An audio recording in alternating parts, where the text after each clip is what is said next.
Bonjour à tous, Bonsoir. j'espère que vous m'écoutez tous très bien, que vous me voyez également, enfin que vous voyez surtout l'écran que je vous partage. Donc on est ensemble pour une bonne heure dans le cadre de nos webinaires qu'on a intitulé 1 heure pour mieux comprendre. Donc aujourd'hui, c'est un webinaire sur la rénovation de l'habitat et notamment de la maison individuelle et des solutions que l'on a, que nous offre le bois pour pouvoir réaliser ce type de rénovation, voire de réhabilitation. Et c'est organisé dans le cadre d'Habiter Bois, qui est un événement qu'on organise tous les ans, à peu près à la même période au mois d'octobre, et qui permet en fait aux architectes, aux entreprises d'ouvrir leur chantier ou leur habitat dans lequel ils habitent, un habitat livré donc, au public. Et puis de répondre en même temps aux questions que peuvent se poser de futurs porteurs de projets. Je suis accompagné de Julien Leroy, donc mon collègue, qui va m'assister pour la partie technique, qui prendra la parole au moment où on vous présentera le lauréat du prix du coup de cœur du public, pardon, qui est organisé dans le cadre du prix régional de la construction bois. Voilà, et qui vous présentera aussi avec Nicolas Leguet, et ben, le bout de canapé que l'on offrira à un des votants qui a donc participé à ce vote coup de cœur du public.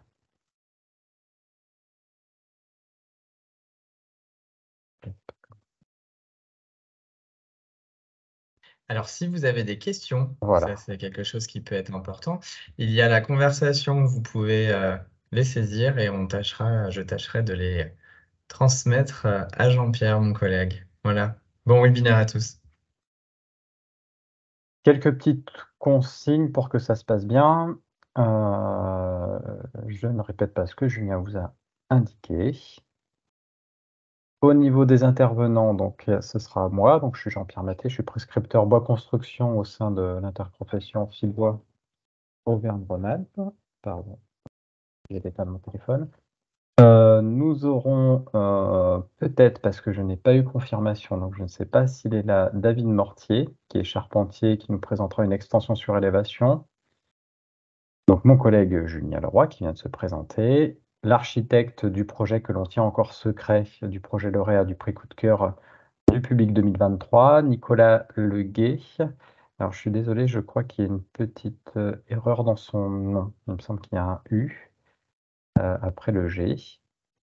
Donc il nous présentera le bout de canapé qu'il a réalisé et ensuite nous terminerons pardon, avec Paul Gouvrillon qui est conseiller Infoénergie à l'AGEDEN et qui vous expliquera un peu les dispositifs d'aide qu'il peut y avoir dans le cadre de France Rénov' quand vous souhaitez rénover votre habitat. Une petite présentation de notre structure et de notre organisation. Donc nous, on est régional. L'interprofession, elle regroupe en fait l'ensemble des acteurs de la filière forêt-bois, voire même davantage. C'est-à-dire qu'on regroupe aussi dans nos adhérents la maîtrise d'ouvrage et la maîtrise d'œuvre, donc les architectes, les bureaux d'études, les bailleurs sociaux, les promoteurs immobiliers. Ces structures sont associatives. Donc on a une petite particularité en Auvergne-Rhône-Alpes, c'est on a des interprofessions territoriales qui sont sur 1 ou 2 départements et c'est le cas notamment dans l'ancienne région Rhône-Alpes. On fait partie d'un réseau qui s'appelle Fibois France parce que vous avez une entité comme la nôtre dans chaque région. Et on a donc des adhérents, des administrateurs, des salariés. Donc en Auvergne-Rhône-Alpes, vous avez quelques chiffres là en bas à gauche qui sont pas tout à fait ceux-là parce que ça a évolué. Ils doivent dater d'1 an ou 2 ces chiffres, mais bon, globalement, on est sur ces proportions-là. Et ensuite, je ne vous présente pas donc toute l'équipe Fibois d'Auvergne-Rhône-Alpes, mais pour vos référents et les conseillers en matière de construction bois, d'habitat bois, de rénovation avec le bois. Donc vous avez Zachary Faure, qui est mon collègue et qui est prescripteur bois construction à Lyon pour le secteur Rhône-Alpes. Et donc moi, qui suis basé à Landes, à côté de Clermont-Ferrand, et qui suis prescripteur bois construction pour tout le secteur Auvergne. Une petite présentation du programme. Donc, on va dresser, je vais vous présenter les solutions et les produits bois qui sont utilisés dans le cadre de la rénovation thermique. Les principaux, on ne va pas tous les lister parce qu'il y en a qui sont utilisés, mais de moins en moins et qui sont peut-être un petit peu moins performants que ceux que je vais vous présenter. Ensuite, on aura surtout avec ces fameux, on aura 3 retours d'expérience qui vous seront présentés pour tout ce qui s'agit en fait d'agrandir votre habitat avec le bois. On aura la présentation du lauréat, du vote coup de cœur du public et le tirage au sort du votant qui aura la chance de gagner le bout de canapé. Et on terminera donc par la présentation des aides à la rénovation de l'habitat. Alors on commence, moi j'aime bien cette image en fait qui est assez parlante. Alors bien sûr d'isoler par l'extérieur, c'est pas forcément une habitude française quand on construit. En l'occurrence, c'est quand même ce qu'il y a de mieux, hein. L'idée c'est d'avoir un bon manteau étanche, comme quand il fait froid l'hiver pour nous couvrir en fait, hein. Et ben, une maison peut avoir cette similitude avec et se dire que la solution qu'on a qu'on utilisait jusqu'à présent et qu'on utilise d'ailleurs malheureusement toujours actuellement, c'est de construire des murs en dur et de venir isoler par l'intérieur. On verra les avantages que peut provoquer l'ossature bois, mais en revanche, d'isoler par l'extérieur, c'est quand même beaucoup plus performant, que ce soit en confort thermique d'été ou en confort thermique d'hiver. Ensuite, l'un des principaux avantages que l'on voit, c'est d'améliorer cet aspect thermique, mais aussi de revaloriser le patrimoine. Donc, vous voyez qu'il y a 2 images. On avait fait travailler il y a quelques années une architecte sur une maison type un peu qu'on retrouve beaucoup à des années 60-70, avec un sous-sol, un premier étage et des combles qui pouvaient être aménagés et donc de la transformer dans le cadre d'une réhabilitation thermique et de revoir un petit peu, de recomposer son architecture. Donc vous avez dans l'image en bas à droite ce que ça pouvait donner en fait. Donc on voit que on peut agrandir, on peut créer des nouvelles terrasses, avoir un peu plus d'intimité sur des maisons qui sont un peu à la vue depuis la rue, etc. Et bien sûr, le principal argument, hein, c'est de réaliser des économies d'énergie. On est quand même un peu en plein dans la thématique des augmentations assez fortes du coût de l'énergie. Vraisemblablement, ça ne va pas s'atténuer avec le temps. Ça peut même ne faire qu'augmenter. Donc la meilleure façon de se prémunir de ces augmentations, c'est quand même d'investir dans l'isolation thermique pour consommer le moins possible d'énergie et donc de réaliser et de ne pas avoir à payer trop cher malgré les augmentations qu'on pourra subir dans les années à venir au niveau du coût de l'énergie. Alors, quelques solutions que je vais vous présenter en structure bois. Donc, on parle bien d'isolation thermique par l'extérieur. Donc, on intervient sur le bâti existant. Ça nécessite quand même tout un tas de précautions, d'études préalables, de relevés aussi de façade nécessaires, notamment si on est sur une solution de préfabrication. C'est pas forcément adapté pour tous les types de bâtiments. D'ailleurs, vous le voyez sur les images. Donc là, l'idée, c'est de venir fabriquer un mur à ossature bois jusqu'à lui mettre donc la structure dans lequel on va mettre de l'isolant, sur lequel on va mettre le revêtement extérieur et dans lequel on va introduire aussi les menuiseries extérieures. Donc vous voyez les fenêtres. Donc sur la deuxième image que vous avez, je vais essayer de glisser avec la souris, que vous avez ici, vous avez un mur qui est quasiment fini. Donc là, c'est une opération de logement collectif à Cholet avec le bailleur social n'a pas voulu en fait faire déménager les locataires parce que là, c'est une opération assez longue, assez lourde. Il pouvait, grâce à la structure existante, il pouvait démonter les façades et venir remonter une façade à ossature bois dans la journée par logement. Ce qui fait qu'on pouvait gérer en fait le fait que les personnes puissent être absentes du logement pendant une journée et venir faire cette opération. Donc c'est plus dédié en fait sur ce type d'opération, des logements collectifs. On voit la préfabrication modulaire, mais ça s'assimile aussi un petit peu à la préfabrication de façade en 2 dimensions. Ça, c'est une maison de retraite qui est dans le livre de Forêt. Et alors là, on a refait complètement, on a augmenté la surface des chambres. Donc là, on avait évacué les personnes le temps des travaux. Il n'empêche que ce sont des opérations qui sont extrêmement rapides pour mettre les logements hors d'eau et hors d'air. Vous avez une dernière petite image ici, qui a une photo que j'ai récemment prise dans une entreprise et qui commence à avoir un peu plus d'activité en matière d'isolation thermique par l'extérieur sur les maisons. Donc, il préfabrique en fait son cadre sans donc un cadre simple, c'est uniquement le cadre. Il ne vient pas mettre d'isolant, de panneaux, de menuiserie, etc. Ces cadres-là seront posés directement sur la maison et ensuite il viendra réaliser les opérations de pose de l'isolant, de pare-pluie, de finition, de revêtement extérieur, etc. Parce qu'en fait, ces panneaux-là qui sont préfabriqués, qui ont un haut degré de préfabrication, on a toujours aussi l'inconvénient du transport et de la manipulation.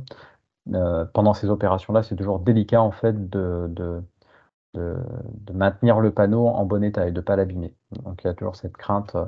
Voilà, c'est pour ça que c'est quand même assez typique pour certaines opérations. Donc vous avez en solution ITE fabriquée sur site, c'est-à-dire que là on amène tous les éléments nécessaires à l'isolation thermique par l'extérieur, donc en structure bois. Donc sur un mur maçonné, on a pris ici l'exemple d'un mur maçonné, hein, par exemple. Alors moi je vais vous parler en fait que de bois, donc c'est-à-dire qu'aujourd'hui on aura une diapo un peu plus loin sur l'isolation en fibre de bois. Alors bien entendu on peut mettre d'autres types d'isolants, mais on a quand même la chance d'avoir une entreprise qui s'appelle Isonat, qui est basée à Mably à côté de Rouen dans notre région, puis vous en avez quand même quelques-unes maintenant en France qui fabriquent ce type d'isolant thermique et on verra que vous avez quand même certains avantages à l'utiliser. Donc on parle bien d'une structure bois que vous voyez ici, qui est fixée sur la maçonnerie par l'intermédiaire d'équerres. Donc là, on peut venir rattraper en fait les défauts d'équerrage ou les défauts d'aplomb qu'il peut y avoir au niveau du mur. Entre cette structure qui est un cadre, vous voyez que vous avez des montants, vous avez des espèces de traverses qu'on appelle des lisses, en partie basse, en partie haute, en partie intermédiaire. Vous venez remplir en fait d'isolant cette structure. Donc ça a l'avantage en fait, cette structure, de pouvoir contenir une épaisseur d'isolation thermique, d'isolant assez importante et de pouvoir venir réaliser surtout un revêtement extérieur à lame d'air ventilée, donc ça peut être du bardage bois, ça peut être des panneaux composites, etc. Donc ici, on a mis un cadre en ossature bois rempli d'isolant et on a rapporté sur l'extérieur, côté extérieur de ce cadre, une nouvelle couche d'isolation thermique. Donc en général, entre les montants, c'est des isolants semi-rigides et devant les montants, donc côté extérieur, c'est un isolant en fibre de bois rigide, donc plutôt sous forme de panneaux que l'on ne peut pas plier en fait. Semi-rigide, on peut légèrement, il y a une certaine souplesse sur le panneau. Ce type d'isolant a l'avantage, et cette solution, donc à condition de ne pas mettre des couches étanches à certains endroits dans la composition en fait, de votre paroi, on est sur quelque chose qui est complètement ouvert à la diffusion de vapeur d'eau, ce qui est un point critique dans le cadre d'une rénovation thermique. Il faut quand même bien veiller à ce qu'on ne crée pas à un endroit un point de rosée qui serait malvenu pour la pérennité de l'ouvrage. Donc bien regarder, bien demander au professionnel qui réalisera les travaux de vérifier en fait que le point de rosée, que voilà, la solution est bien ouverte à la diffusion de vapeur d'eau et que le point de rosée surtout ne se fera pas à l'intérieur de la structure, ce qui pourrait abîmer soit votre mur, soit votre revêtement intérieur, soit le bois qui est présent côté extérieur. Une autre solution donc, de fabrication sur site pour une plus grosse opération pour le coup, donc de petits logements, ça c'est dans les Vosges, de petits logements qui ont été agrandis, des logements pour personnes âgées. Donc là, ils ont fait une rénovation extrêmement lourde. Et l'idée, c'était que ces personnes âgées, alors j'ai plus exactement les chiffres en tête, mais je crois que pour 60 mètres carrés dorénavant, alors ça date un petit peu, donc les prix seront peut-être pas actualisés, il faudra les réactualiser, mais pour 60 mètres carrés, ils devaient grosso modo payer entre 15 et 20 euros par mois de chauffage, d'eau chaude sanitaire et de ventilation. On a amené là la volonté du bailleur social qui est la SA Le Toit Vosgien, voulait faire un bâtiment passif, c'est-à-dire avec le moins de consommation d'énergie possible, tout simplement en fait pour que ces locataires soient en mesure de payer le loyer et ne pas avoir à choisir entre le loyer et la facture de chauffage. Et ça fonctionne plutôt bien parce qu'il a quand même un taux de vacances, c'est-à-dire des gens qui bougent, qui quittent les logements qui est extrêmement faible par rapport à la moyenne nationale. Donc ici, on est sur une structure qu'on a fermée avant de mettre l'isolant par l'intermédiaire d'un panneau de fibre de bois rigide et on est venu insuffler de la ouate de cellulose dans les cavités laissées libres par l'ossature bois. Vous voyez d'ailleurs, vous distinguez les petits trous donc qu'on a rebouchés, donc qui sont assez réguliers pour pouvoir bien remplir les cavités de ouate de cellulose.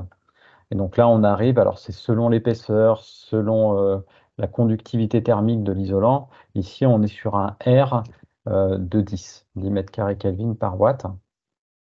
Ce qui est c'est un R qui correspond en fait au standard passif. Pour les constructions neuves, d'ailleurs, avec la nouvelle réglementation environnementale, peut-être pas maintenant, mais à partir de 2025, on se rapprochera quand même de ce R. Et ce R garantit deux choses en général, hein. Il garantit un bon confort thermique d'hiver, mais aussi un bon confort thermique d'été.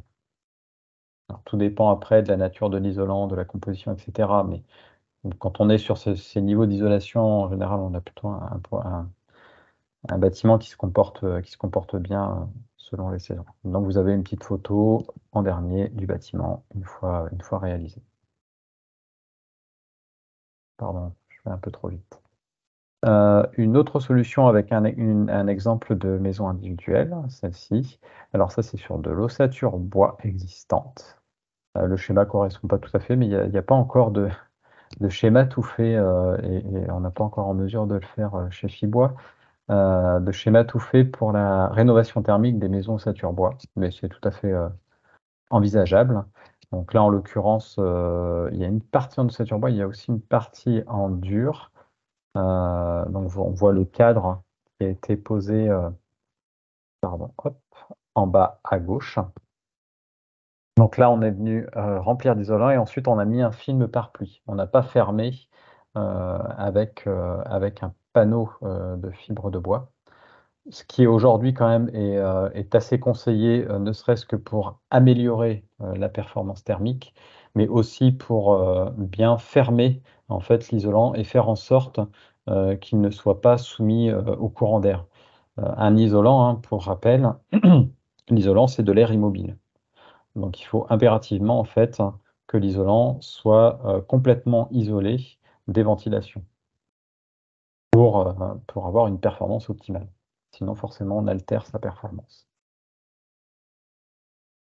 Et donc, on a profité sur cette maison, oui, pardon, pour réaliser une surélévation que vous voyez ici, qui est réalisée en ossature bois, cette partie-là. Donc après, on a mis un bardage bois, mais vous avez bien compris que sur une isolation thermique par l'extérieur avec une structure bois, on peut mettre n'importe quelle nature de revêtement extérieur. De l'enduit, du bardage bois, du composite, etc. tout est possible. Les façades avec enduit, donc là, il s'agit de panneaux donc en fibre de bois dense, qui sont en général, alors soit le panneau, soit l'enduit qui va dessus, sous avis technique. Maintenant, c'est alors autant il y a quelques années, c'était pas très courant, donc c'était un peu difficile de trouver des entreprises, voire des produits même, en fibre de bois qui puissent être utilisés pour cet usage. Aujourd'hui, c'est quand même relativement courant. On a plusieurs fabricants en France, voire en Europe, de ce type de produit. Ce sont derrière des grosses entités, hein. Je vous parlais tout à l'heure d'Isonat qui est basé à Mably, c'est le groupe Saint-Gobain. Donc ils ont développé les avis techniques pour pouvoir enduire ces panneaux, pour savoir comment les fixer, etc. Donc c'est par l'intermédiaire de Rosas. En fait, c'est un peu à l'image de ce qu'on peut voir en matière d'isolation thermique avec de la laine de roche. Donc soit directement collé et fixé sur le mur maçonné, soit en fait, là aussi toujours, entre, un cadre, qui est réalisé avec des montants d'ossature bois. Et un panneau qui vient dessus, devant, et que l'on vient enduire par la suite. Donc un autre exemple, c'est, alors c'est pour vous montrer un exemple de façade, enfin un exemple parmi tant d'autres, de façade avec enduit. Là il s'agit, alors ce ne sont pas des logements, c'est plutôt des bureaux. C'est une ancienne école qu'on a transformée en bureaux pour association, qui sont à Aurillac, et qu'on est venu isoler donc avec des façades ossature bois préfabriquées. Et tout ce qui est façade ossature bois préfabriquée, ben, en fait, c'est tout ce qu'il y a en revêtement. Alors je ne sais plus si c'est du zinc ou si c'est de l'aluminium. Et tout le reste, c'est des parties en dur que l'on a conservées et qu'on est venu isoler thermiquement avec des panneaux de fibre de bois. Tout est isolé en fibre de bois sur ce projet.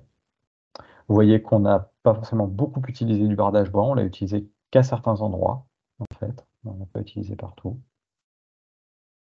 Et donc là, on arrive à des niveaux de performance. Alors, j'ai pas les chiffres en tête, mais ici, vous avez les niveaux de performance qu'on peut atteindre avec ce type de panneau d'isolation en fibre de bois rigide.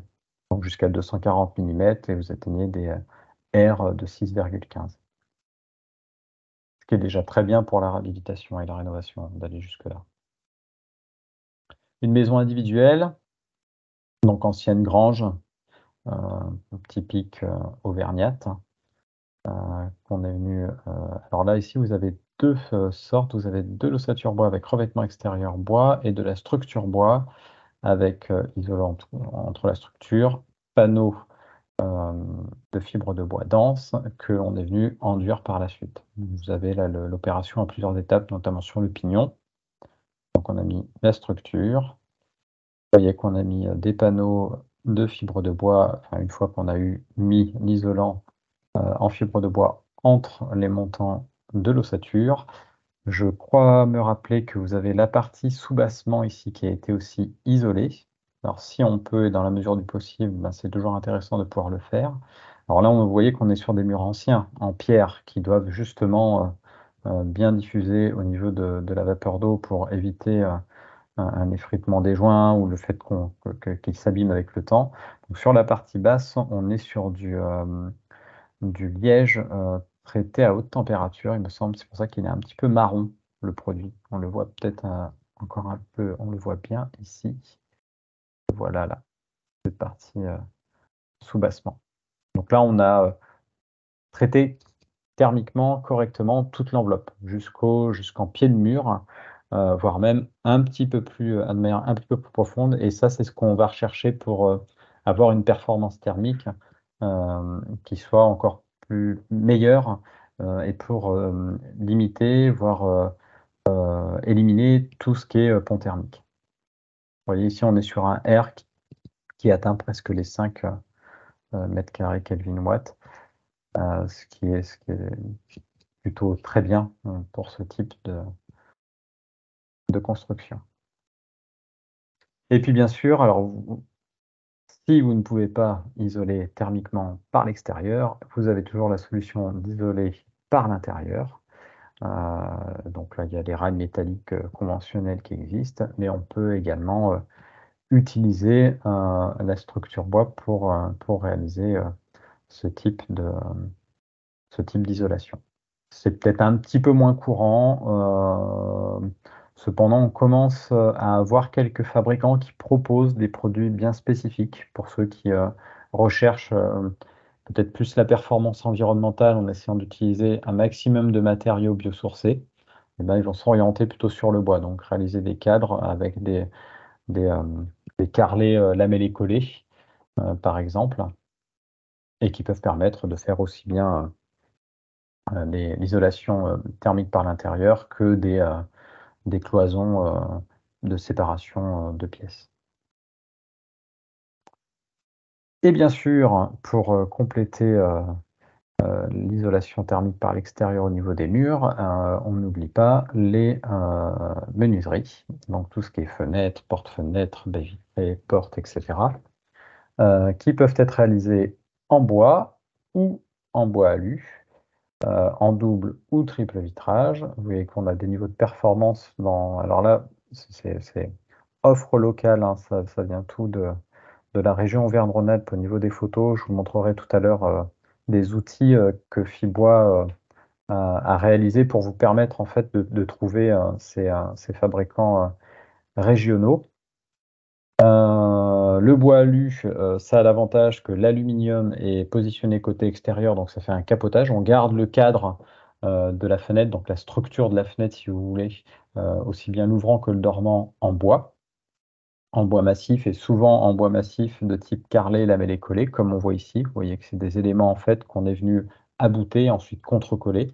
Ça apporte euh, en fait une meilleure stabilité et une meilleure qualité du produit que de faire ce type d'opération. Et ça permet aussi de mieux valoriser les essences que l'on a localement.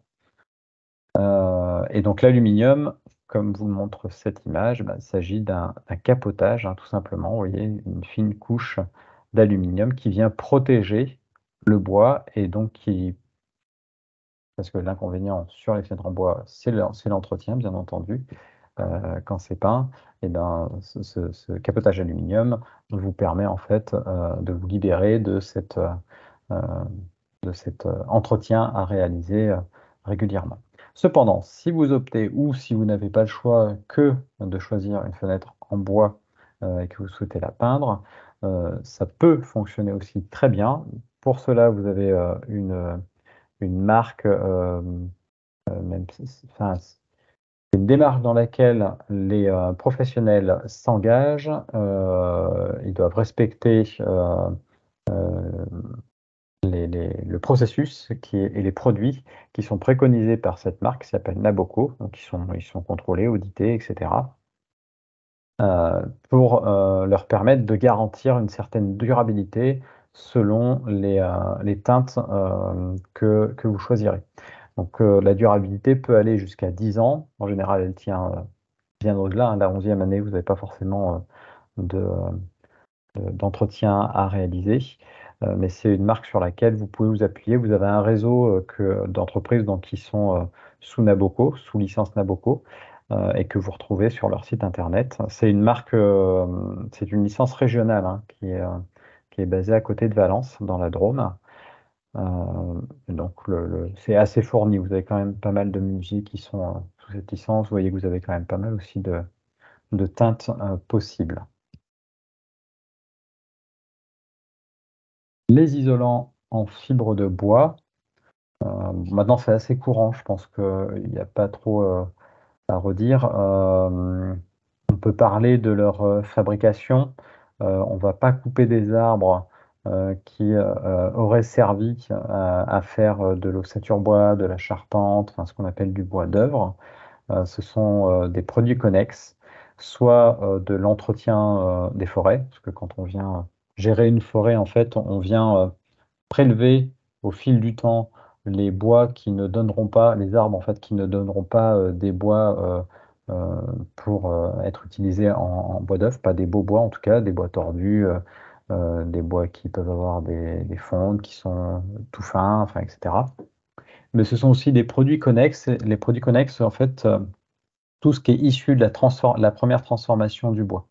Donc, dès que une grume passe en scierie, vous avez 50% de la matière qui va aller en produits connexes. Alors, on appelle produits connexes et non pas déchets, parce qu'en fait, c'est des produits que le scieur cherche à valoriser.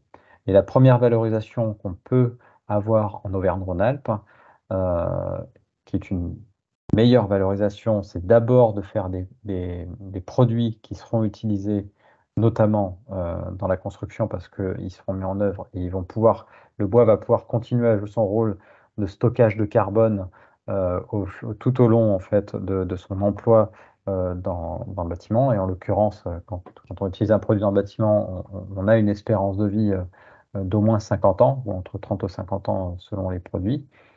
Tandis que et la deuxième voie de valorisation, c'est le bois énergie. Donc là, c'est aussi une très bonne voie de valorisation, mais qui doit venir après une valorisation des produits dans le bâtiment.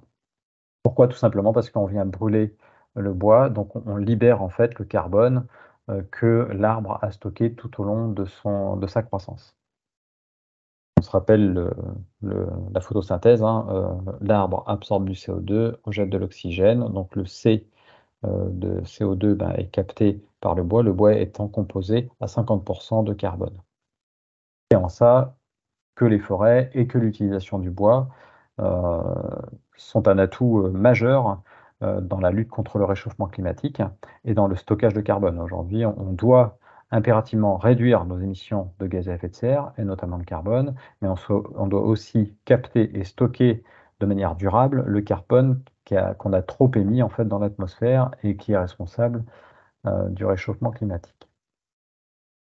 Pour en revenir aux panneaux d'isolation en fibre de bois, donc laine de bois, panneaux rigides, alors là, vous avez un vocabulaire qui est assez varié, hein, qui peut être utilisé, mais voilà, on est sur de la fibre de bois, euh, alors, on utilise aussi du liant, assez souvent synthétique, hein, donc c'est pas un produit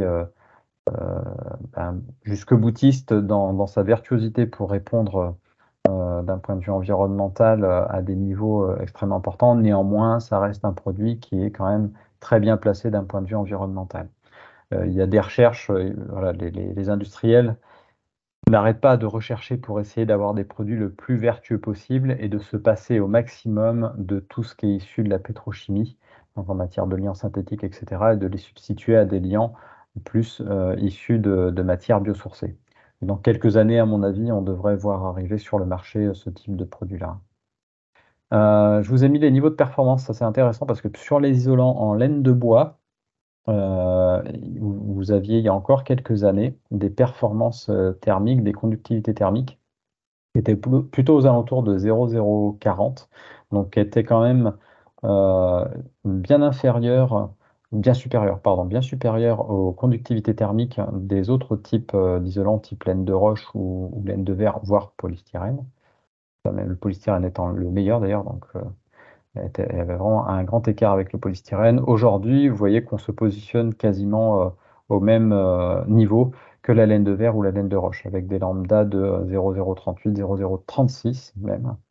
Pour tout ce qui est laine de bois, donc panneau semi-rigide. Pour tout ce qui est rigide, forcément, on est plus compact, on emprisonne moins d'air, donc on est un peu moins bon d'un point de vue performance thermique. Et là, on tournera aux alentours de 0,04. 41, 42, ça sera selon les fabricants. Ça va jouer à pas beaucoup. Bon, après, au bout d'un moment, voilà, on ne le retrouve pas vraiment, quoi. Quand on joue sur du 0,001.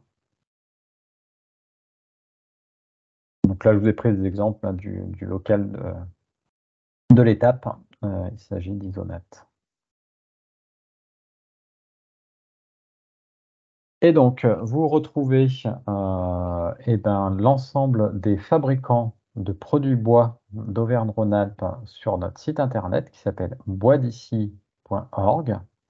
Donc là, tout ce qui est bois d'ossature, lambris, bardage, parquet, les bois de charpente, les bois collés, les traverses paysagères en chêne, en pin. Enfin, là, vous avez une offre qui quand même couvre assez largement tous les besoins qu'on peut avoir en matière de construction, d'aménagement intérieur ou d'aménagement extérieur. On a quand même une très grande partie des entreprises qui sont référencées. Vous retrouverez sur ce site, alors pas encore intégré, mais par l'intermédiaire d'un annuaire, et ça ne saurait tarder d'ailleurs l'intégration, ce sont les menuisiers agenceurs fabricants de la région Auvergne-Rhône-Alpes.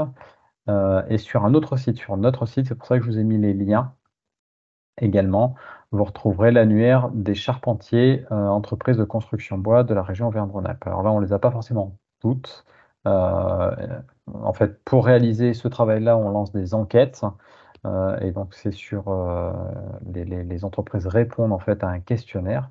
Donc, celles qui ont répondu, eh ben, intègrent l'annuaire. On ne vérifie pas non plus systématiquement les données qu'elles nous renvoient. Donc, il peut y avoir quelques petites erreurs. On essaye de, enfin, on fait une mise à jour assez régulièrement chaque année. Donc, je vous invite à parcourir voilà, le site internet de Bois d'ici, puis notre site internet fibois-aura.org. Jean-Pierre, nous avons une question. Alors, c'est une question notamment par rapport aux vieilles maisons en pierre qui ont des remontées d'humidité capillaire et qui sont évacuées en bas des murs à l'extérieur et dans les vides sanitaires au cave. La question, c'est l'ITE qui risque de bloquer donc ce transfert d'humidité et causer des dommages plus hauts dans les murs à l'intérieur de la maison. C'est est-ce que la laine de bois est adaptée pour évacuer cette humidité ou il y a plus adapté en bas des murs comme du liège par exemple? Alors, tout ce qui est par nature, hein, ce qui est biosourcé, si c'est soumis à humidité régulièrement et qu'il y a de l'oxygène, ça va finir par pourrir. Il y aura un développement de champignons systématique, même si les produits sont. Il y a des produits qui servent de pare-pluie dans les isolants en fibre de bois. Donc, c'est quand on a de la pluie que ça va s'humidifier, mais que ça va sécher après. Si c'est constamment soumis à humidité, c'est pas un bon choix que de choisir le bois. Et il faut peut-être réfléchir à. Soit on n'isole pas, parce que je sais même pas quel produit en fait sera vraiment adapté, ou je connais pas, hein, je suis pas forcément un expert des autres produits, mais je pense que la laine de verre, la laine de roche, ça va certes pas pourrir, mais vous aurez une sacrée atténuation en fait des performances de l'isolant. Le liège, alors, liège traité haute température, ça reste un bon produit. Je ne sais pas si les fabricants vous garantiront en fait sa durabilité soumise à humidité constante. Je suis pas sûr. Faudrait, et puis là, l'offre sur le liège est peut-être un peu plus restreinte quand même que sur la fibre de bois. Ou alors traiter le problème aussi à la base, hein, c'est-à-dire de réfléchir à voir comment tout ça peut être drainé, hein, peut-être, hein. Une autre question qui est un petit peu en lien mais différente.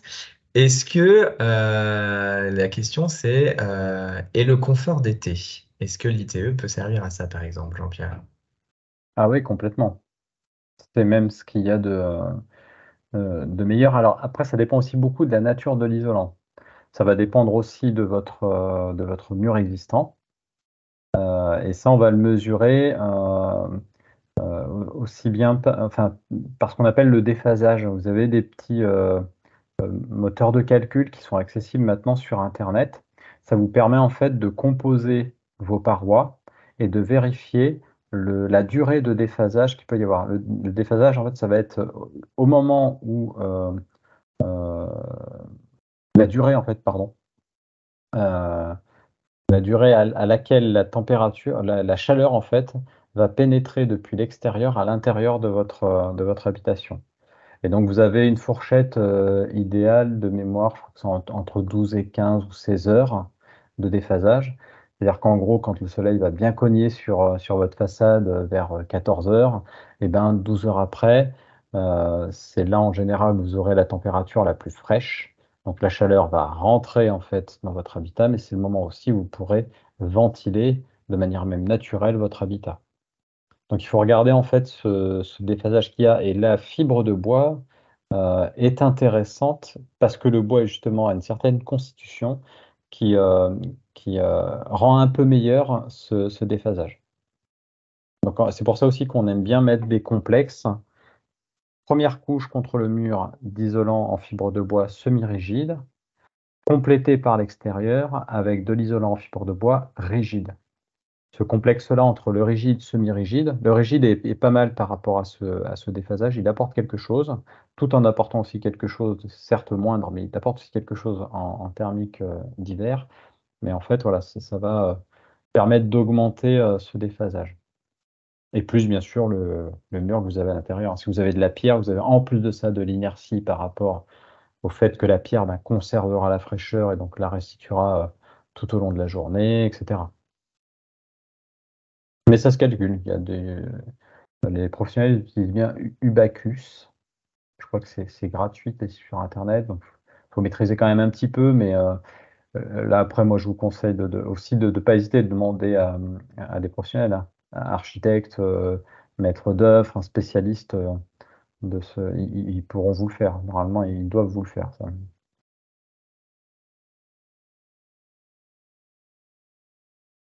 Pas d'autres questions? Pour l'instant, non. Non? Ok. Eh bien, on va poursuivre alors. Là, on va commencer une nouvelle partie donc, qui concerne tous les agrandissements, en fait, que ce soit par extension et par surélévation. Je vous ai mis quelques arguments. Alors, la légèreté du matériau bois, pour une même résistance en fait, par rapport à d'autres matériaux, hein, que ce soit les éléments maçonnés, les éléments métalliques. Le bois, hein, c'est plutôt des résineux qu'on va utiliser en structure. Donc, vous avez une densité de l'ordre de 450 kg par mètre cube. Au niveau au niveau du métal ou des éléments maçonnés, vous êtes sur des niveaux un peu plus importants. Euh, c'est souvent un choix que de prendre le bois, en fait. Enfin, c'est un choix. C'est et les maîtres d'œuvre, en fait, sont quasiment sûrs de pouvoir respecter la marge en matière de poids supplémentaires qu'ils peuvent apporter sur les fondations d'une construction existante s'ils utilisent du bois plutôt qu'un autre matériau. Ou alors du bois en mixité avec un autre matériau et souvent du métal parce que ça a certains avantages à certains endroits. Donc du coup, quand vous verrez, on parle de densification urbaine, etc., vous remarquerez quand on a ce type de travaux-là en milieu urbain, notamment, on est souvent sur une utilisation d'ossature bois, donc d'ossature légère. Et bien sûr, tout ce qui est autour, vu qu'on intervient en général en site occupé ou soit en site dense, en site urbain, il y a toutes les notions de rapidité de montage, de propreté de chantier, de faible nuisance, parce qu'on n'amène pas des camions de béton constamment, on n'a pas une bétonnière sur place, on n'est pas en train de couper des éléments métalliques, etc. Donc là, on vient avec des éléments qui sont préfabriqués, qu'on assemble par vissage. Donc au niveau sonore, c'est intéressant. On génère pas de poussière. Ça aussi, au niveau du voisinage, c'est quand même intéressant. Et puis surtout, quand on vient avec un camion, on a plusieurs panneaux sur le camion. On immobilise la rue ou une place ou quelques places de parking pour pouvoir décharger et venir mettre à l'endroit. Et ensuite, le camion part. Il ne reste pas sur place.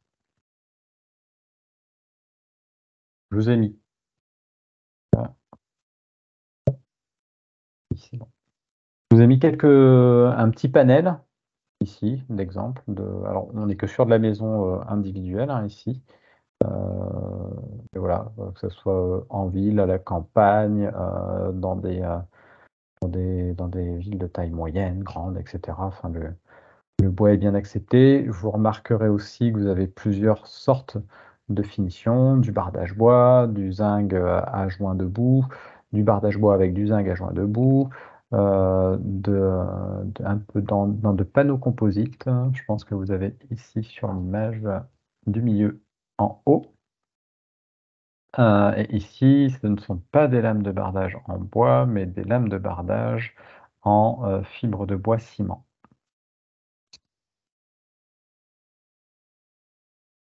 Donc un premier projet que je vais vous présenter, qui a été réalisé par Laurent Gonin et Aline Auger-Gonin. Je leur ai proposé de présenter le projet, mais ils se sentent pas très à l'aise, ils se sentaient pas très à l'aise pour vous le présenter. Alors ce projet la particularité, c'est qu'il a été lauréat du prix régional de la construction bois l'année dernière.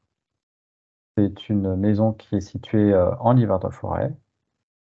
On vous dira pas exactement où parce que les gens veulent conserver leur intimité. C'est à Église-Neuve-Prébillon, mais bon, Église-Neuve-Prébillon, c'est assez vaste. Il y a plein de hameaux, etc. Donc voilà, c'est un petit coin de paradis. Donc c'était une grange, enfin un ancien petit corps de ferme laissé à l'abandon, qui a été racheté et qui a été rénové avec une surélévation en bois. Donc vous avez quelques données techniques concernant le projet au niveau de sa surface. Donc vous voyez que la surface a été doublée. Vous avez le coût. Alors là, le coût, je pense que c'est avant augmentation des matériaux, hein. Aujourd'hui, ça serait forcément peut-être un petit peu plus cher. Vous avez la composition aussi qui a été réalisée pour les murs à ossature bois, donc tout ce qui est partie surélevée, qu'on distingue bien d'ailleurs par rapport à la partie existante. Et là, vous avez une solution qui a été choisie avec une ossature bois dans laquelle on a mis de la laine de verre, en l'occurrence 145 mm, et on a rajouté côté intérieur une couche supplémentaire de laine de verre de 45 mm. Donc on est sur un niveau d'isolation déjà pas mal, hein, surtout pour de l'ancien, avec 190 mm d'épaisseur. En même temps, on doit être un petit peu en altitude ici. Je me souviens pas quelle altitude, mais et puis on est sur des zones un peu montagneuses, donc il fait un peu plus frais en période hivernale. Lame de bardage en mélèze avec un saturateur dessus, donc une finition. Plancher béton, une charpente traditionnelle, et puis vous voyez il y a une forte aussi isolation en toiture réalisée en laine de verre. Ici, vous avez quelques plans, quelques coupes qui vous permettent de regarder comment ça a été réalisé. Alors la particularité, c'est qu'ils ont réalisé en fait les chambres sur le niveau bas et tout ce qui est pièces de vie au premier étage. Vous avez une terrasse qui a aussi été aménagée. Les photos des travaux, c'est toujours assez impressionnant en fait. Donc là, alors attention, hein, là, on vous montre quelque chose vous voyez l'état, on a une petite idée de l'état, notamment ici. Vous avez quand même du lierre, de la végétation qui a commencé à pousser, un toit qui était plus existant. Donc c'était un peu dans cet état-là. Donc il fallait faire quand même un petit diagnostic avant de réaliser quoi que ce soit pour vérifier l'état des murs, voire de reprendre certains éléments. Vous voyez qu'il y a un chaînage qui a été réalisé tout autour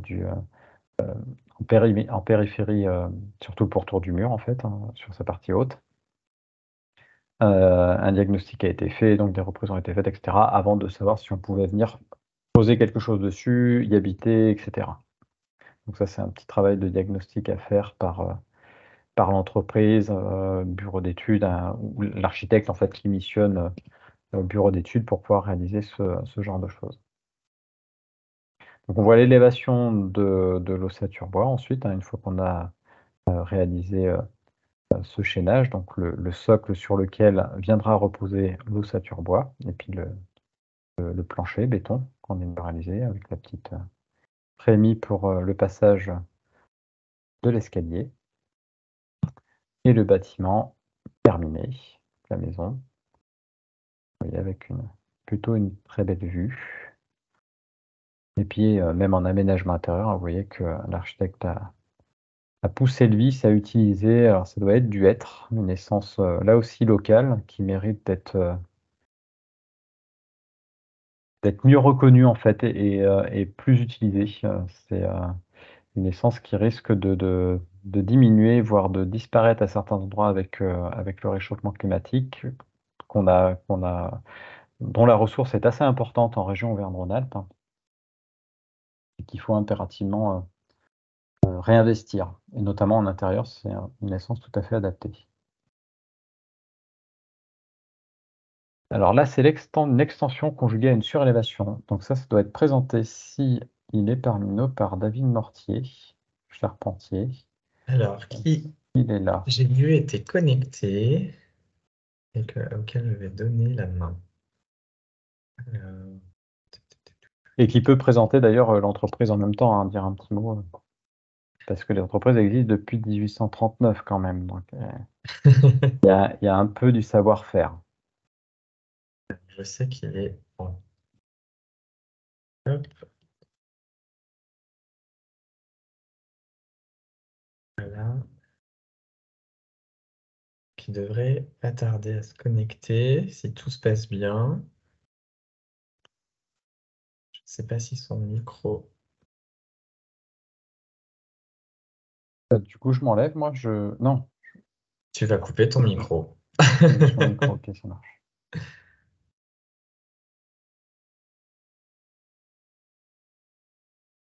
Alors voilà, là c'est on va dire le petit souci de connexion.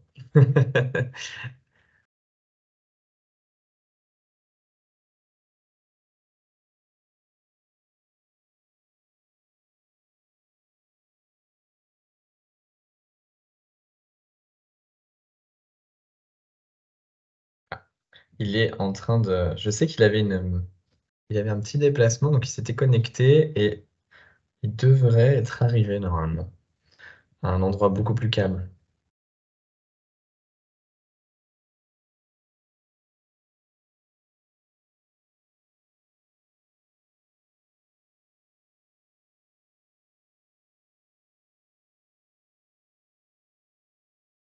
Alors, si Monsieur Mortier, vous pouviez activer votre micro.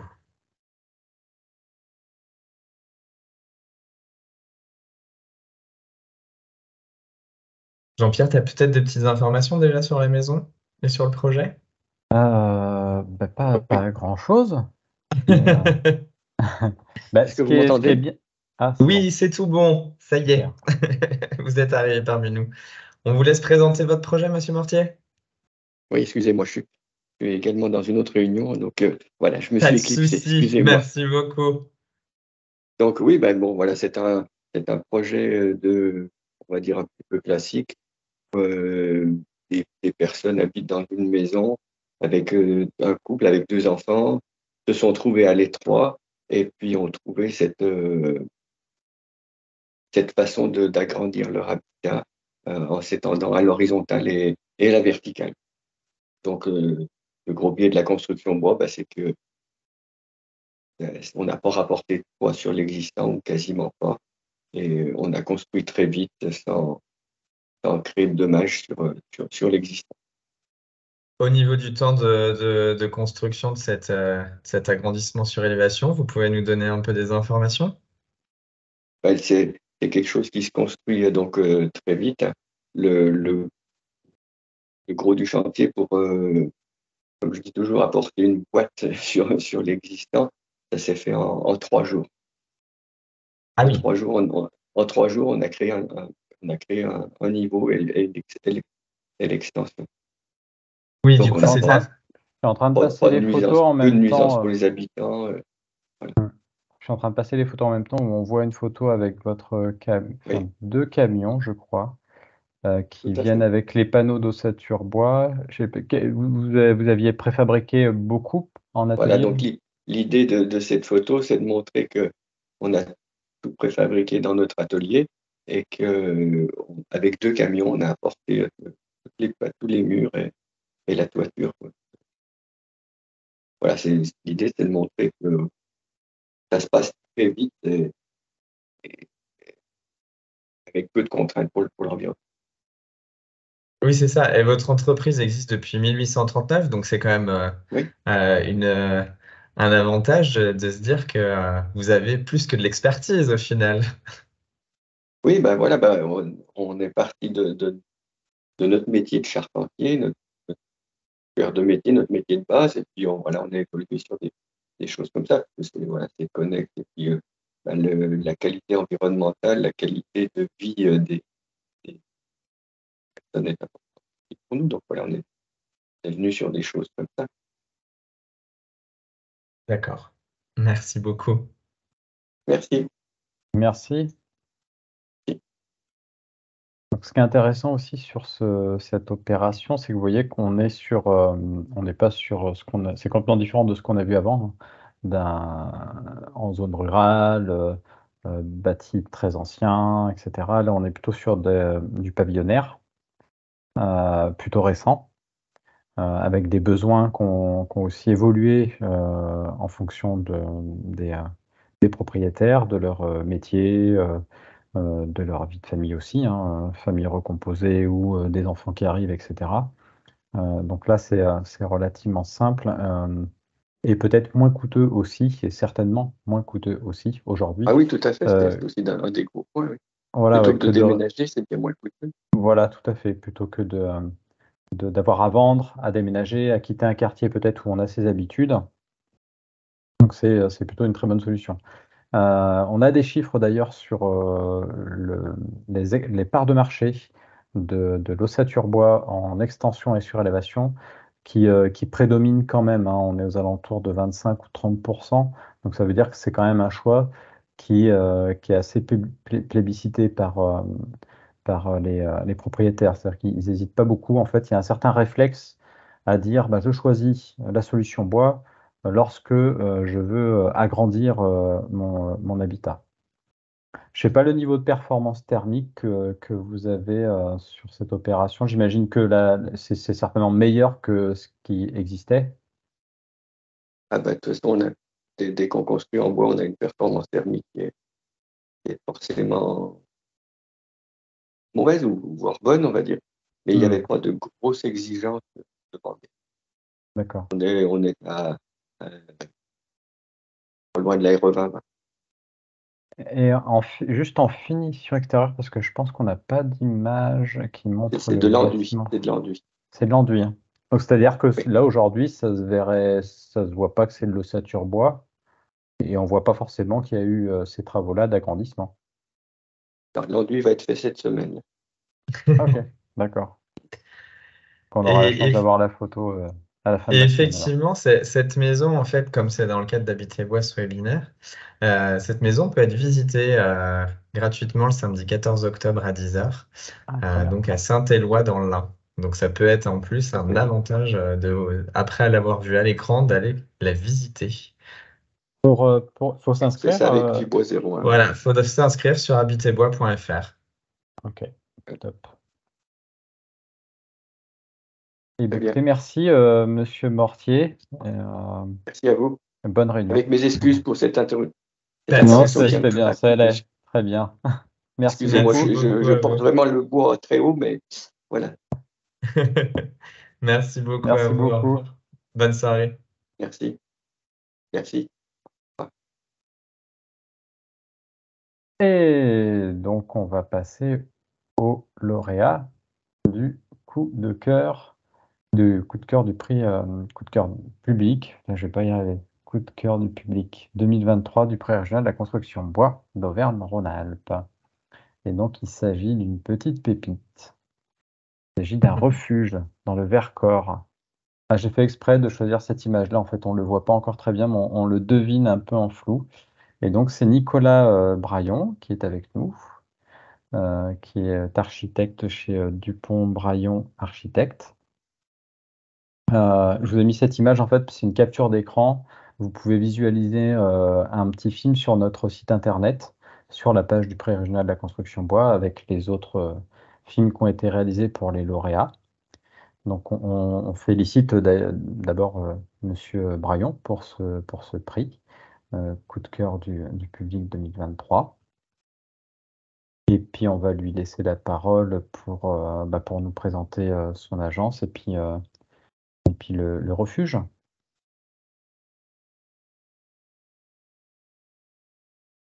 Ça fonctionne? Petit problème technique.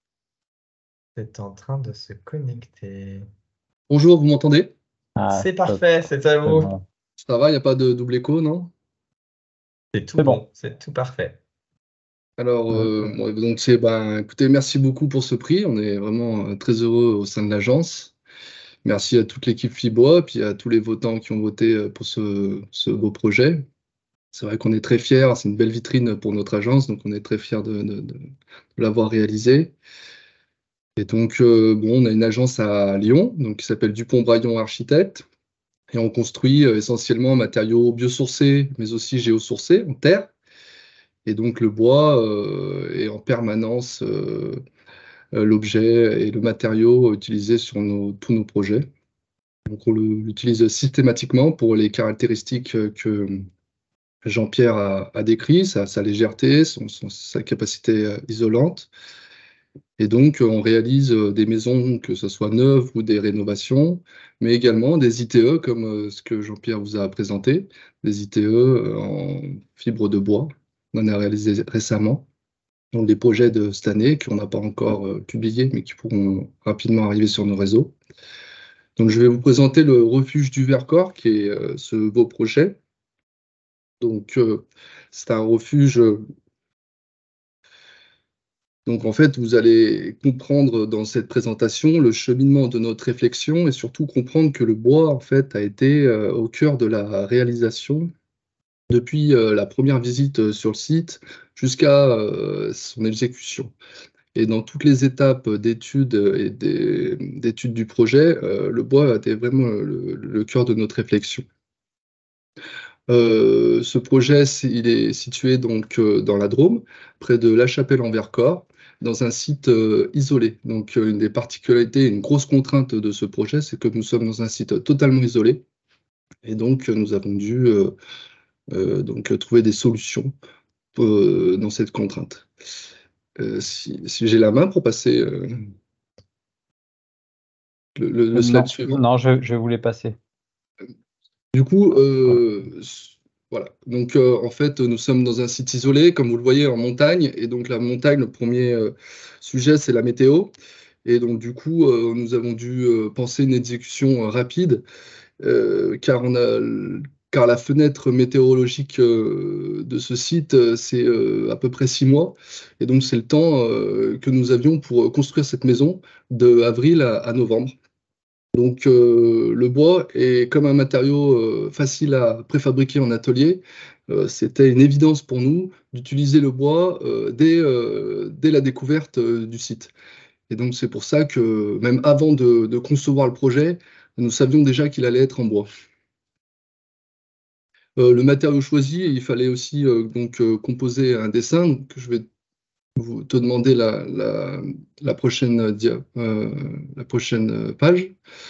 Donc, il fallait proposer quelque chose. Et donc, le concept de notre réflexion s'est tourné autour de 3 sujets majeurs, qui est la cabane, qui nous fait penser à la cabane à l'origine de l'architecture, mais aussi à la cabane de notre enfance. Donc, on voulait retrouver un peu cette sensation à travers notre projet.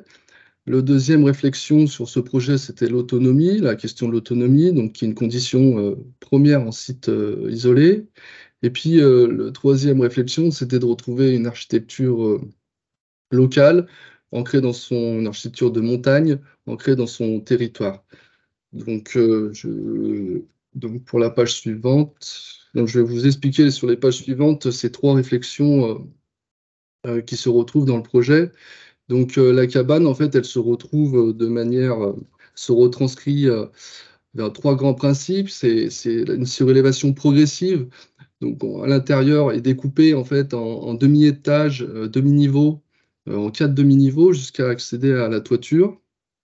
Et cet esprit de cabane se retrouve aussi dans des cadrages sur la nature environnante.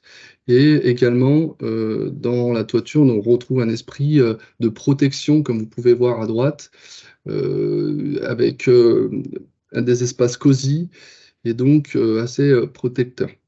Et du coup, cette toiture protectrice, elle est protectrice à l'intérieur et à l'extérieur, en fait, elle devient aussi la source principale d'alimentation énergétique. Donc, pour la page suivante, qui nous amène donc à l'autonomie. Donc, ce refuge, il a été pensé comme un petit objet technique qui puise son énergie des éléments extérieurs, le soleil, la pluie, le bois, le vent. Et donc, les deux dispositifs mis en place ont dû répondre à cet enjeu majeur. Donc, les dispositifs sont le chauffage le chauffe-eau solaire, le photovoltaïque, le chauffage solaire, la cuve de récupération d'eau de pluie avec une pompe et un poêle à bois. Et donc, on a dû trouver ça, et c'était disons que le projet a concrétisé beaucoup de recherches autour de l'autonomie. C'est un sujet qui revient en permanence aujourd'hui avec l'augmentation énergétique. Et l'autonomie, ce qui est intéressant, c'est que du coup, on n'a pas de variation du coût mis à part l'entretien, on n'a pas de variation par rapport au coût de l'énergie. Et donc, c'est plutôt intéressant. Et pour finir, sur la slide suivante, nous souhaitions trouver le langage de l'architecture de montagne, donc ancré dans son territoire. Donc on a voulu essayer de le retranscrire à travers toute notre réflexion. Vous voyez un peu le cheminement depuis la première esquisse sur le site jusqu'à la réalisation. Donc chaque étape un peu où le projet s'affine et on arrive donc à réaliser ce projet. Donc, dans une slide suivante, du coup, on a en fait ces trois réflexions, la cabane, l'autonomie et l'architecture de montagne qui se retrouvent dans ce projet. Et donc, on a voulu dessiner le refuge qui peut se décomposer ainsi. Une toiture contemporaine, protectrice et la principale source d'énergie. Des espaces en bois avec des ouvertures sur la forêt environnante et un socle vernaculaire, une architecture qui était déjà présente, qui est le support de tout et qui est un peu notre ancrage. Ce socle étant très fragile, dès le départ, le bois permettait aussi d'arriver avec une construction très légère dessus et de ne pas trop solliciter ces murs en pierre. Pour finir, sur la slide suivante, dans les plans techniques, en fait, il y a tout qui se concrétise. Tout ce cheminement se concrétise dans des dessins plus précis avec aussi les artisans. On a pu travailler avec des artisans locaux. Et je précise que tous les bois sont locaux, proviennent de moins de 30 km autour de la construction.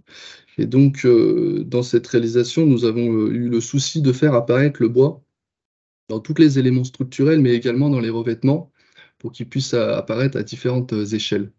Donc c'est pour ça, c'est là où on se retrouve ces petits éléments. Voilà.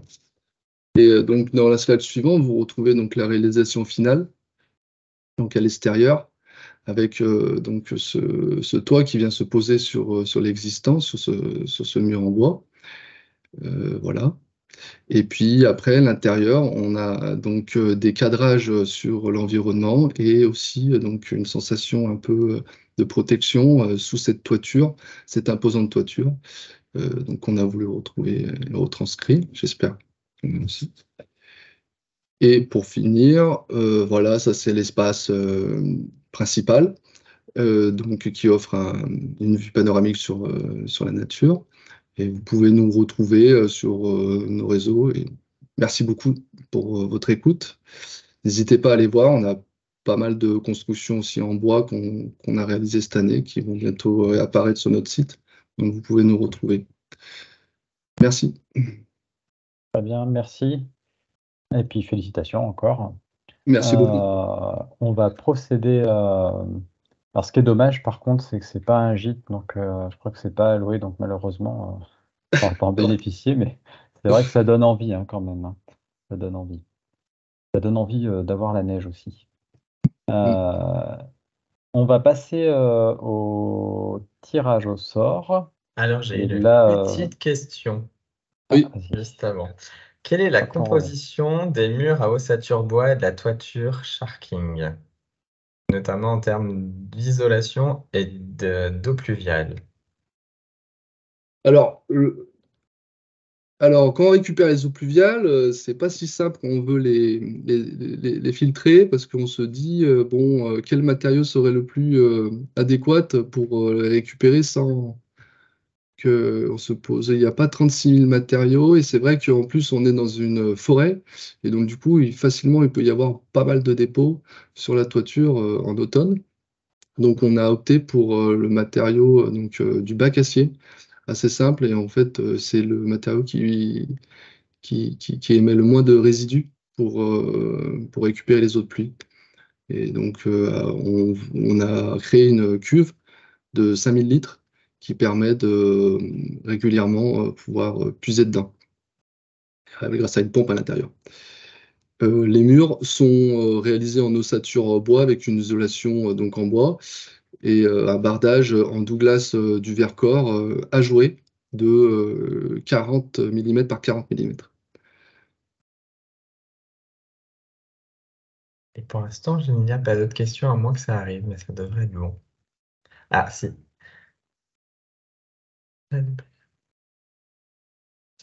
Et au niveau de l'épaisseur de l'isolation des toits et des murs. Alors, on était parti, me semble, de mémoire sur 150 à l'intérieur et 60 à l'extérieur. Oui, c'est C'est ça. ça. Bah, sur la Ouais, c'est première ça. diapo. J'ai remis la première diapo et c'est ça. Oui, oui, c'était ça. On était parti sur 150 à Et l'intérieur et 300 60. mm en toiture. Et oui, c'est ça. Ça devrait être tout bon. Ah, l'idée de ce projet aussi, c'est, on le voit bien sur la, si vous voulez, sur la coupe qui a été faite. Un peu plus loin, le plan d'exécution. Ouais. Un petit peu plus, voilà, là. L'idée ici, oui. L'idée aussi, c'était que c'est de créer un foyer en fait qui permettait de chauffer l'ensemble des pièces de manière naturelle, sans avoir à emmener la chaleur de manière mécanique. Et donc en fait, de retrouver, on a vraiment positionné aussi le foyer au milieu du logement, et en fait naturellement, la chaleur monte dans la toiture. Et ça fonctionne très très bien, puisqu'en fait la trémie d'escalier est juste au-dessus du poêle. Et donc naturellement, les chambres, elles sont vraiment bien. La chaleur est amenée naturellement là-haut, donc ça fonctionne. C'est vrai que la première flambée de ce poêle a été un moment d'émotion, parce que le poêle, c'est un peu le cœur de la maison, et du coup, c'était un peu l'aboutissement d'un cheminement assez long sur la réflexion et sur la réalisation, et assez intense.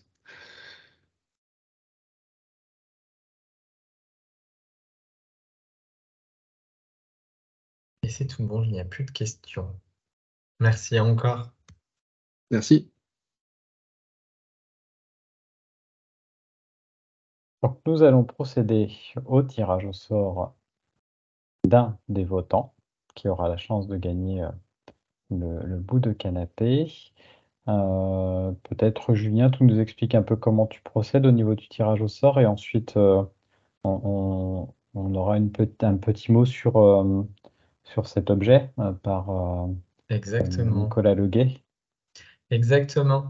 Alors du coup, effectivement, nous avons eu sur le prix de la construction, le prix régional de la construction bois Auvergne-Rhône-Alpes, nous avons eu 105 candidatures en 2023 et le jury de professionnels a désigné 9 lauréats. À la suite de ces 9 lauréats, a été mis en place un prix du coup de cœur du public. Et cette année, nous avons eu 1524 votants. Et sur ces 1524, donc avec le tirage au sort qui va suivre, nous allons désigner en fait une personne qui va gagner un bout de canapé, le bout de canapé qui est designé en noyer massif, donc le suivant, qui a été fait par monsieur Nicolas Leguet de Affinité Bois. Alors en fait, pourquoi ce bout de canapé? Ce bout de canapé, en fait, il est issu d'un autre concours réalisé par FIBOA Auvergne-Rhône-Alpes qui s'appelle le concours Bois français et Design, qui est en fait le but, c'est de mettre en avant les atouts du bois et en quoi le design peut apporter de nouvelles utilisations aux matériaux bois. Donc ce bout de canapé étant lauréat, on a conjointement travaillé pour qu'il soit gagné. Donc on va procéder au tirage au sort. Je vais faire un changement de partage d'écran et vous allez en direct assister au tirage au sort. Ah, voilà, juste un petit mot comment on procède pour dire qu'on n'a pas C'est ça. c'est bien un tirage au sort, quoi. Même si ça se fait de C'est manière exactement ça. numérique, c'est un tirage au sort. Hop, alors, Et peut-être pendant que tu procèdes au tirage, oui, si Nicolas Leguet est bien avec nous. Alors, nous avons mis les 1500 participants et nous allons assister au tirage au sort. Donc, il n'y aura qu'un seul gagnant, comme vous pouvez le voir.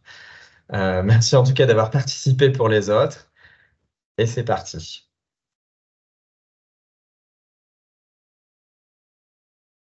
Là, on voit rien. Je sais pas si c'est normal, mais Ah, moi, je vois pas. Peut-être que c'est normal que moi, je ne vois pas. Parce que ah, j'étais c'est toujours dommage. assis, pardon, à 3. Ah, pardon. Donc, du coup, voilà, c'est Isabelle Non, c'est bon. Soumesi Oui, on Dupuis voyait bien. qui a gagné le bout de canapé. Donc, si elle est là, je vais. Félicitations à elle et sinon, elle sera contactée.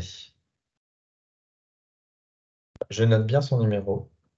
Dommage. Je m'étais inscrit, moi, j'avais répondu, j'avais voté, mais Et tu n'as pas eu. Ben, moi aussi, pareil. malheureusement, je suis assez Comme triste. quoi, ce n'est pas truqué. Non. Je vous remets la présentation du coup, Hop, normalement, c'est tout en bon. petite manite. Et puis, on va laisser la parole à À Nicolas Nicolas Leguet Leguet, d'Affinité qui, Bois. je crois, s'est connecté. Ça y Je est. vais remettre la diapo. Hop, je repartage. Voilà, voilà. Ça devrait être bon.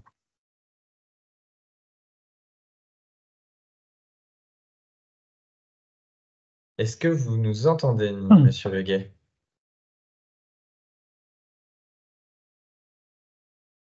Alors, votre micro semble connecté.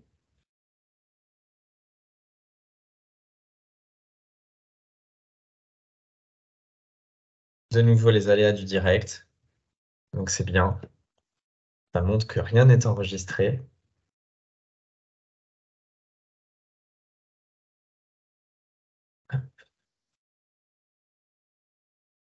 Alors, vous nous entendez, c'est déjà bien, mais nous ne vous entendons pas.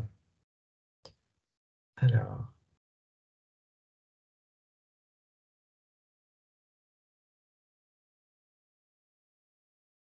On peut faire peut-être le temps de régler le problème. oui, On peut passer peut-être aux aides à la rénovation et puis on reviendra après. exactement. Hein. On va Comme faire ça. ça laisse le temps. Peut-être il y a peut-être un petit réglage au niveau du micro, de la sortie son à faire Exactement. sur l'ordinateur. Donc par contre là maintenant c'est Paul Gouvrillon de la GDN. Il est Ouais, connecté. Ça y est. je suis là. Alors j'ai la vidéo, mais normalement je m'affiche à l'envers, donc je Ah vais oui, c'est l'enlever. ça. Petite C'est original. subtilité C'est de mon original. ordinateur, voilà. Donc je vais enlever la vidéo Ok. et pour tous les maîtres d'ouvrage qui sont présents parmi nous ce soir et qui souhaitent se lancer dans un projet de rénovation énergétique, je vais vous présenter le service public à la rénovation énergétique. Avec notre exemple à nous, à GEDEN et à LEC, en Isère. Donc le nom du service, c'est Info Énergie en Isère. Je vais présenter tout d'abord, avant de vous parler aide financière, déjà qui on est, nous, la GEDEN, rapidement.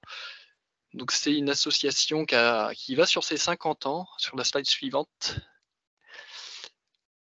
Voilà. Dont l'objectif est de conseiller et accompagner différents publics en Isère. On est vraiment à rayonnance iséroise. Je vous parlerai de nos homologues dans les autres départements haut-alpins ensuite. Donc on conseille et accompagne ces publics sur la maîtrise de l'énergie, donc sobriété énergétique, très à la mode, efficacité énergétique et les énergies renouvelables. Pour mener à bien cet objectif, on a plusieurs actions de sensibilisation via des animations notamment auprès de tous les publics, particuliers, scolaires, collectivités, de la formation, de l'accompagnement et du conseil pour les particuliers. Ça, c'est une de nos grosses activités à la GEDEN. Cette association, comme la plupart des autres structures oralpines, sont financées par vos collectivités locales, communautés de communes, sous un autre nom, le département de l'Isère pour notre cas, et suivant les programmes, l'ADEME, l'Agence de l'État, la région Auvergne-Rhône-Alpes sur certains autres programmes. Et si on regarde la slide suivante, l'association, un de ses gros services, c'est le service public à la rénovation énergétique, qui chez nous s'appelle Info Énergie 38, pouvez cliquer, il y a des animations qui arrivent. Donc c'est un service gratuit, neutre et indépendant à destination des particuliers en logement individuel ou en copropriété. C'est un service qui est mis en œuvre en Isère, attention, mis en œuvre par 2 structures, l'AGEDEN et l'ALEC pour les habitants de la métropole grenobloise. Donc nous, on va conseiller les particuliers sur des questions autour de l'habitat, isolation, ventilation, chauffage, énergie renouvelable. Donc conseil technique, tout d'abord, hein, on est toute une équipe de techniciens. On pourrait apporter une réponse, par exemple, à la question de Monsieur Lebrun. Et une de nos grosses missions, c'est de conseiller, de renseigner sur toutes les aides financières à la rénovation énergétique, des aides locales jusqu'aux aides nationales. Donc on accompagne d'un poste simple de travaux, hein, par exemple qu'une isolation de comble perdu, jusqu'à des rénovations globales performantes. Je vous ai mis, si vous voulez aller voir par exemple des exemples de projets qu'on a accompagnés, je ne sais pas si ce support de présentation sera envoyé aux participants, mais en tout cas, voilà, on a un site internet avec des visites virtuelles et plein d'exemples de projets qu'on a accompagnés. Si on regarde la slide suivante, donc le service Info Énergie en Isère. Ah, il y a eu un petit changement. Sinon, je peux reprojeter depuis mon ordinateur. C'était pas. Parce que là, il y a tout un texte qui n'a pas été affiché. Ah, Ouais. Si vous me redonnez, normalement, je dois pouvoir. Alors, je vais voir ça. Les Normalement, aléas vous pouvez du prendre la direct. main et partager, oui. Ouais. Alors, partage. Écran, fenêtre, onglet. Fenêtre, voilà. C'est bon, vous l'avez en visu. Donc on était rendu tout à bon. Voilà.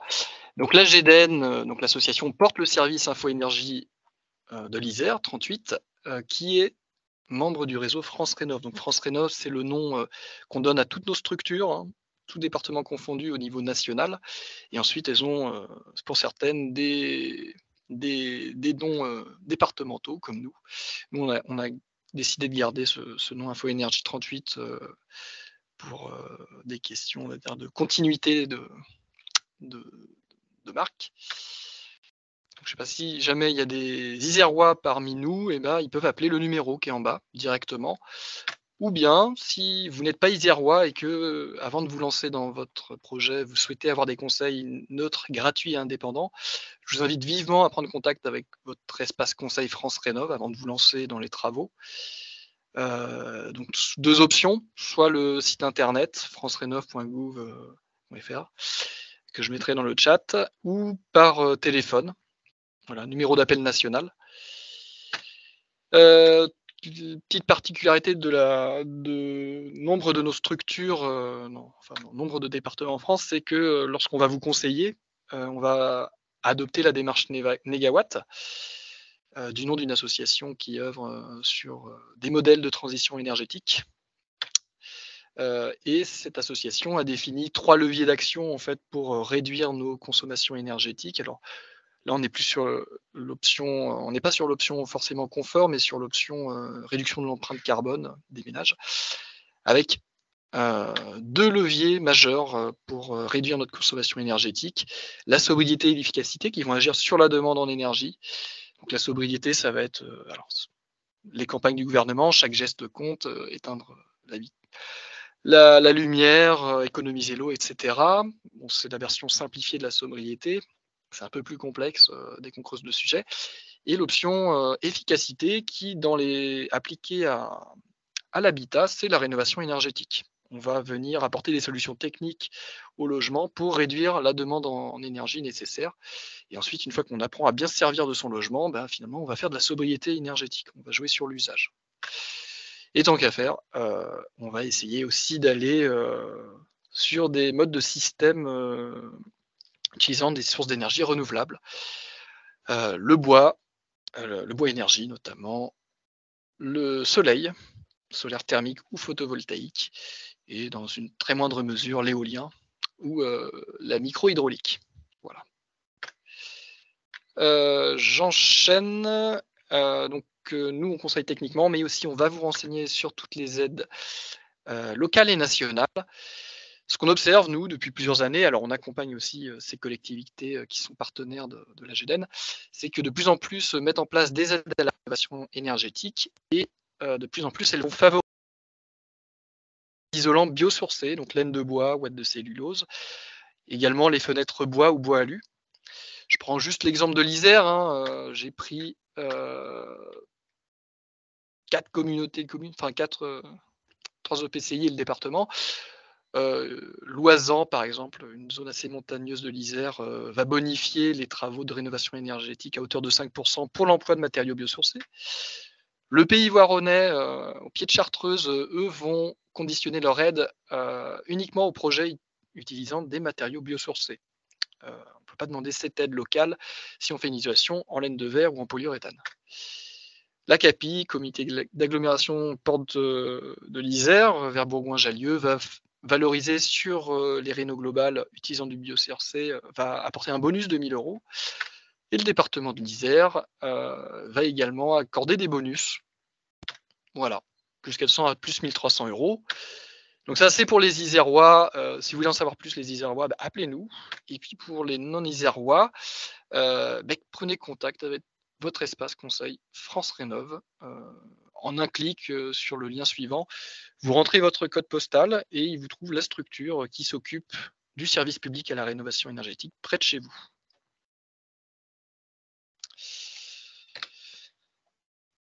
C'est bon, on est dans... Parfait.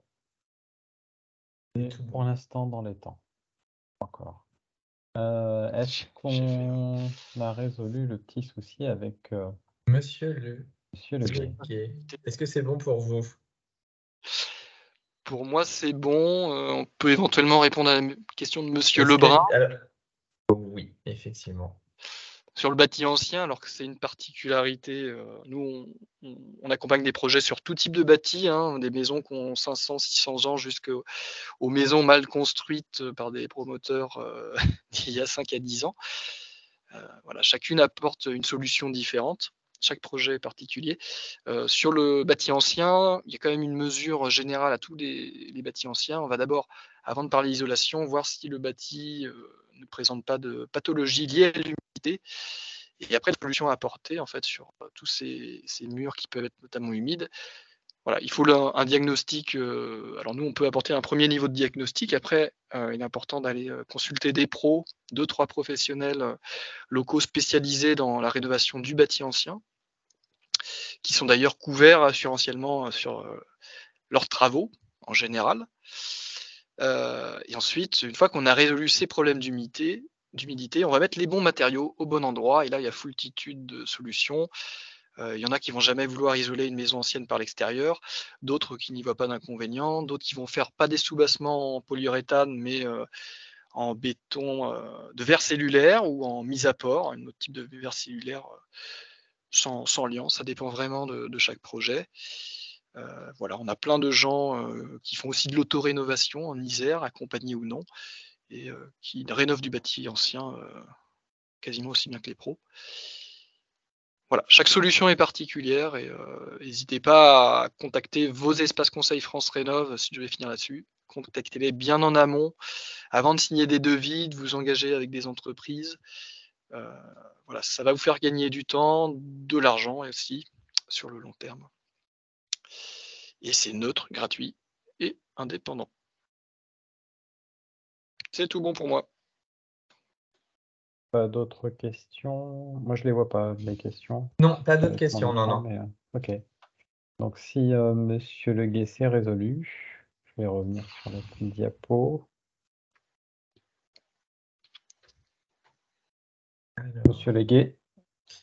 je ne le vois plus connecté. Peut-être qu'il s'est testé. Je regarde un peu plus.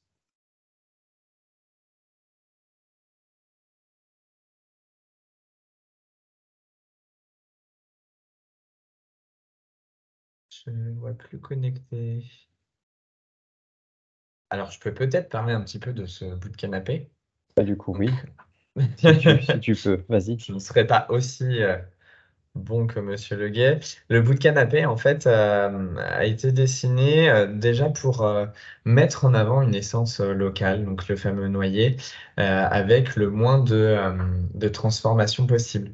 Le but, c'était de créer un mobilier où on ait un aspect de continuité du bois, comme vous pouvez le voir entre le dessus et la continuité sur la partie verticale qui se retourne un peu à l'image d'un ruban. Le travail a été effectivement pensé avec un travail de la main très artisanal pour avoir cet aspect avec ses courbes et ses chanfreins en fait travaillés. Voilà. Je vais regarder si Monsieur Leguet a réussi.